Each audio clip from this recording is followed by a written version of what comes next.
Hello बच्चों, let's read this question. The question says what is magnetic flux density, define its unit and give its dimensions.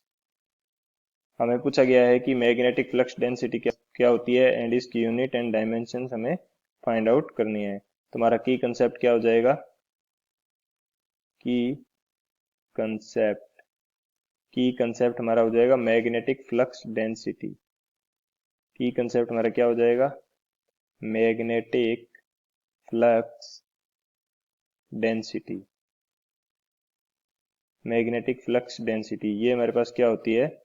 Magnetic flux density. Magnetic flux density हमारे पास होती है the amount of magnetic flux through unit area taken perpendicular to the direction of magnetic flux.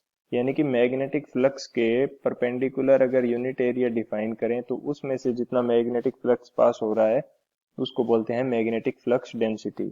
अगर इसको wording में लिखना चाहें तो ये क्या हो जाएगा? It is amount of it is amount of magnetic flux magnetic flux through a magnetic flux through a unit area taken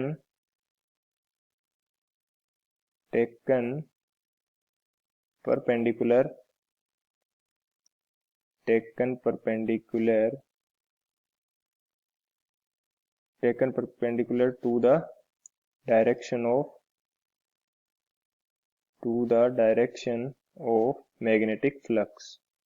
यानी कि मैग्नेटिक फ्लक्स की डायरेक्शन के परपेंडिकुलर में अगर कोई यूनिट एरिया डिफाइन करते हैं तो उसमें से जितना मैग्नेटिक फ्लक्स पास हो रहा है उसकी अमाउंट को बोलते हैं मैग्नेटिक फ्लक्स डेंसिटी. हमारे पास मैग्नेटिक फ्लक्स का फॉर्मूला क्या होता है? Which is equal to phi is equal to B dot A. ये हमारे पास हो गया मैग्नेटिक फ्लक्स. यहाँ से मैग्नेटिक फ्लक्स डेंसिटी को डिफाइन करें तो ये हमारे पास क्या आ जाएगी? Phi divided by area. यानी कि मैग्नेटिक फ्लक्स जो पास होगा एक परपेंडिकुलर एरिया से, इसकी मैग्नेटिक फ्लक्स की डायरेक्शन के परपेंडिकुलर एरिया से जितना मैग्नेटिक फ्लक्स पास होगा उसको बोलेंगे मैग्नेटिक फ्लक्स डेंसिटी. तो उसकी वैल्यू आ जाएगी हमारे पास phi which is equal B which is equal to phi divided by A. तो इसकी कंसेप्ट की हेल्प से हम इसकी यूनिट एंड इसकी डायमेंशंस डिफाइन करेंगे. सॉल्यूशन की बात करें तो सॉल्यूशन हमारे पास क्या होगा? सॉल्यूशन में हमारे पास होगा unit of magnetic flux density. Magnetic flux density. Magnetic flux density.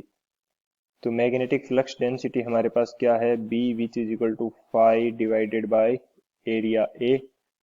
हमारे पास फाई की यूनिट जो होती है, फाई की यूनिट होती है वेबर. एरिया की यूनिट हमारे पास होती है मीटर स्क्वायर. तो हमारे पास जो बी की यूनिट आएगी, बी की यूनिट हमारे पास कितनी आ जाएगी? वेबर पर मीटर स्क्वायर, या इसी को बोलते हैं टेस्ला. ये हमारे पास क्या होगी? मैग्नेटिक फ्लक्स डेंसिटी की यूनिट हो गई. अगर इसी तरह से डायमेंशंस की बात करें तो डायमेंशन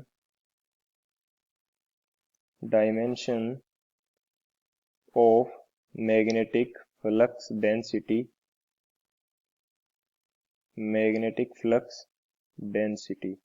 तो ये हमारे पास क्या आ जाएगी? अगर मैं बी की डायमेंशंस लिखना चाहूँ तो वो हमारे पास आ जाएगी dimensions of phi divided by dimensions of area. तो हमारे पास फाई की डायमेंशंस क्या होती है? डायमेंशंस ऑफ फाई हमारे पास होती है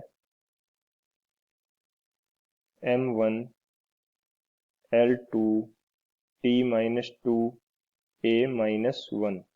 ये हमारे पास होती है फाई की डायमेंशंस. एंड एरिया की डायमेंशंस हमारे पास क्या होती है? एरिया की डायमेंशंस होती है हमारे पास l की पावर 2। तो यहाँ से dimensions of magnetic flux density B की डायमेंशंस कितनी आएगी, फाई की डायमेंशंस है मेरे पास m1 l2 t-2 a-1। ये मेरे पास आ गई फाई की डायमेंशन यानी कि मैग्नेटिक फ्लक्स की डायमेंशन। एंड एरिया की डायमेंशंस मेरे पास होती हैं l की पावर 2।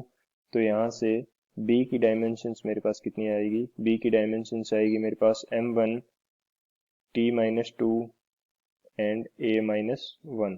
ये मेरे पास आ गई B की dimensions m1 t-2 a-1। So this is our final answer. I hope you understood it well. Best of luck. Thank you.